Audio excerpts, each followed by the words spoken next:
Your 20s are weird. You're expected to pick a career, manage money, stay healthy, find the love of your life, and know exactly what you're doing.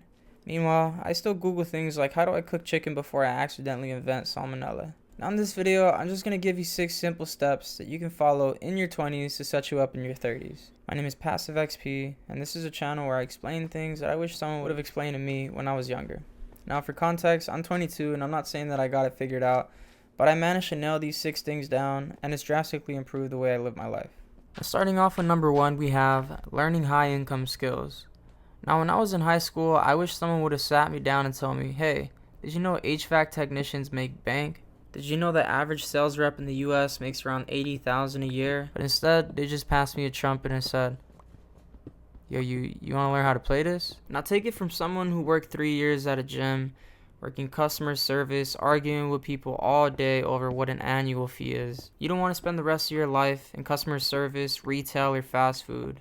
Learn a skill, whether it's a certificate, a trade school, or even learning how to edit on YouTube and charging people for it. People will pay you for your skills. Now in my personal experience, I got fed up at the gym, so I went part-time instead of full-time and started going to trade school for IT.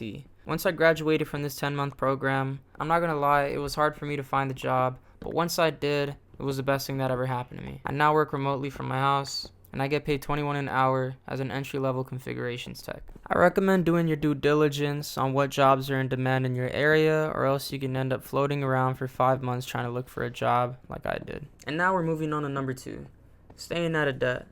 Now this one might be controversial, but debt can steal years off your life. And before anyone says, easy for you to say, let me tell you what I drive. I drive a paid-off 2008 Volkswagen Jetta. Is it flashy? Absolutely not. Has anyone ever stopped me at a red light and said, dude, is that a 2008 Jetta? No, not once. But you know what it is? Mine. I don't have a car payment showing up every month. I don't have the stress about whether I can afford it if work gets slow. I can use that money for investing, saving, traveling, or just having peace of mind. Now don't get me wrong, I like nice cars. If someone handed me the keys to a Corvette, I'm not giving them back. But I think a lot of people in their 20s make the mistake of trying to look rich before they can actually build wealth. They walk into a dealership to just look around, and the car salesman calls them boss 3 times, and suddenly they're signing up for a 7-year payment plan on a car that costs more than what they make in a year. Nothing says financial freedom like spending half your paycheck on something that's losing value in the parking lot. The truth is, debt limits your options. It keeps people in jobs they hate because they can't afford to take risks. It stops people from investing because every dollar is already spoken for. It turns small emergencies into major crisis. Freedom isn't driving the nicest car in the apartment complex. Freedom is owning your paycheck. And honestly, I'd rather be the guy driving a paid-off 2008 Volkswagen Jetta with money in the bank than the guy who drives a brand new car, checking his account before buying groceries. Your future self isn't going to care what you drove at 23. They'll thank you for the financial stability that you gave them later on. And number 3, we have taking care of your health. When you're in your 20s, it's easy to feel invincible. You could get 4 hours of sleep, survive off of Red Bulls and fast food, and convince yourself that you'll start taking care of your health later. But later has a funny way of showing up. Taking care of your health doesn't mean becoming a fitness guru or having a perfect diet, because you don't need 6-pack abs. You don't need to eat plain chicken and broccoli for the rest of your life. It just means treating your body with the same care that you give something valuable. Because after all, it's the only one you get. Exercise a few times a week, go for walks, get enough sleep, and eat food that makes you feel good most of the time. You can mess up a Caniac combo once a week and still be fine. Drink more water, and go to the doctor when something doesn't feel right instead of just Googling the symptoms. I know because I've done it. The older I get, the more I realize having energy, feeling good, and being healthy isn't just something you should take for granted. Your health affects everything. Your mood, your confidence, your ability to work and provide for yourself. And it's true, your body does keep score. The habits you build in your 20s tend to follow you into your 30s and beyond. And while money can solve a lot of problems, there are some things you can't buy back. You can't put a price on being able to travel without limitations. So take care of your health. Not because you're trying to look perfect, but because your future self deserves the best chance at a long and healthy life. Number 4, choose your relationships carefully. This might be the most important one on the list. The people that you spend the most time with have a huge influence on the person that you become. You probably heard the saying, show me your friends and I'll show you your future. As cliche as it could sound, there's a lot of truth to it. If the people around you encourage you to grow, support your goals, and hold you accountable, you'll naturally rise to their level. But if every time you talk about saving money, getting in shape, applying for a better job, or starting something new and the response is, bro, just live a little. Why are you trying so hard? Come on, just drink a little tonight. Eventually, that'll start to wear on you. And this doesn't just apply to friendships. It applies to the person you choose to date too. The right relationship can bring peace, support, and encouragement during the hardest times of your life. And the wrong relationships can drain your energy, distract you from your goals, and make life 10 times as hard as it needs to be. Now, I'm not saying you need to cut everyone off and just go monk mode and only read self-help books and productivity podcasts. Life is meant to be enjoyed, but be intentional about who gets the most access of your time. Ask yourself, do the people around me inspire me to be better? Do they celebrate my wins? Do they want the best for me? And just as importantly, am I that person for them? Because relationships aren't just about finding people who add value to your life. It's also about becoming someone who adds value to theirs. At the end of the day, the people closest to you can either multiply your progress or multiply your problems. So choose wisely. Now for number 5, we have investing for your future. And I know investing sounds really boring. Like super duper boring.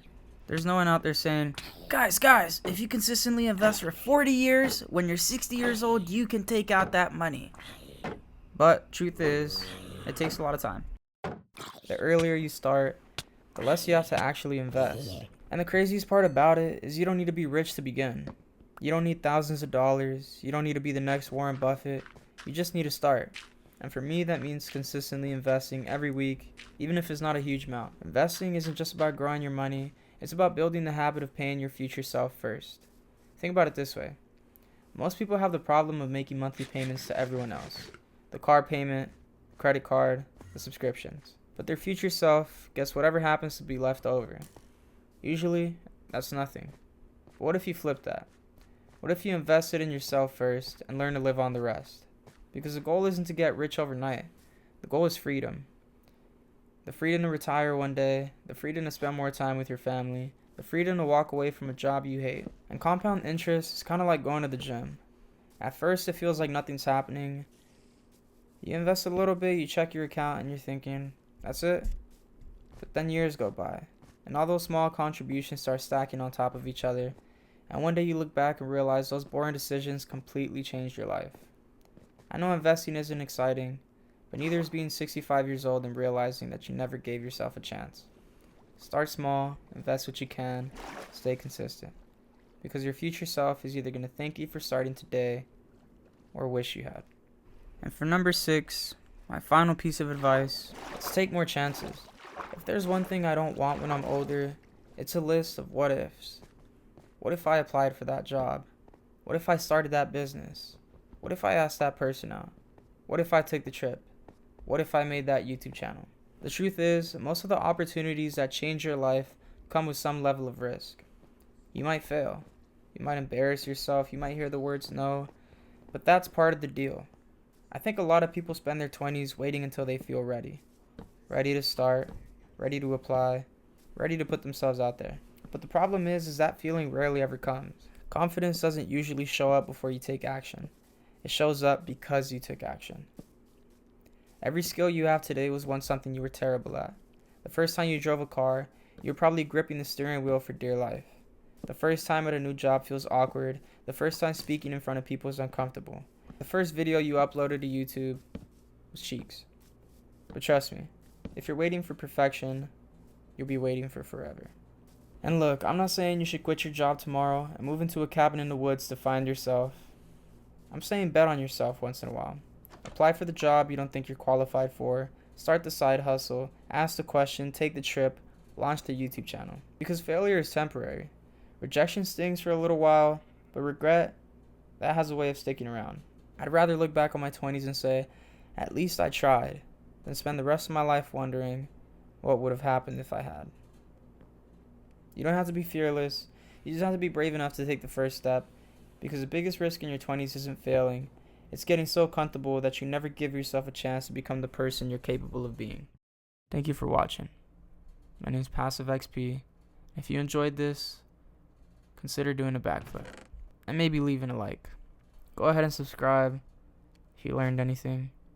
Oh, look, it just popped up. It's right there on the right side. You just click that for me. Alright. Appreciate you, big dog.